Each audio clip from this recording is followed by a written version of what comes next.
Hello, my name is Larkin Harris, and I will be presenting to the community of Russellville, Arkansas about the dangers and public health effects of living next to the Arkansas Nuclear One nuclear power plant.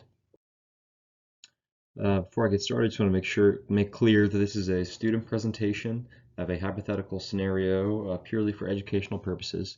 I am a UAMS student, and I'm not a representative of any agency named in the following slides, and the views I present are not necessarily reflected of any of the following agencies.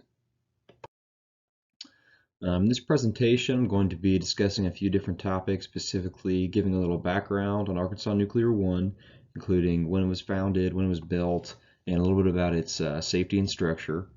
I'm also going to discuss how much radiation is released by nuclear power plants in general, and how this can potentially affect the health of those in the surrounding communities.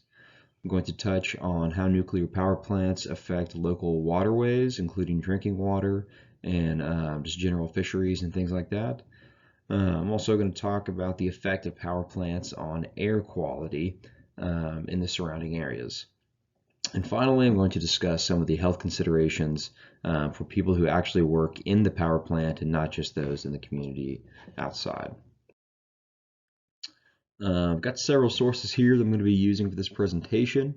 For one, entergynuclear.com. It's going to help give a little background on Arkansas Nuclear One. And it's going to provide some data on environmental regulations and the impact of nuclear power plants from the perspective of the owner of this plant. It also has links to several other important and helpful nuclear resources. I've also got the NRC, which gives specifics about Arkansas Nuclear One. It gives plant overviews, kind of some designs of the plant, and gives daily updates about how operations are going and if any accidents have occurred. I haven't found another article here about the thermal water pollution that can occur with nuclear plants from Stanford. I'll be using that.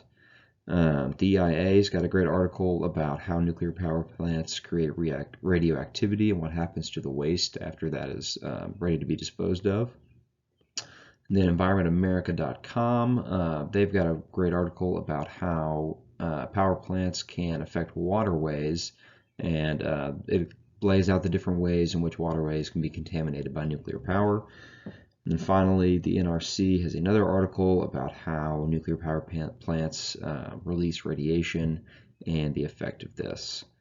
And then I found worldnuclear.org, which also provides some more safety information about radiation released from these power plants.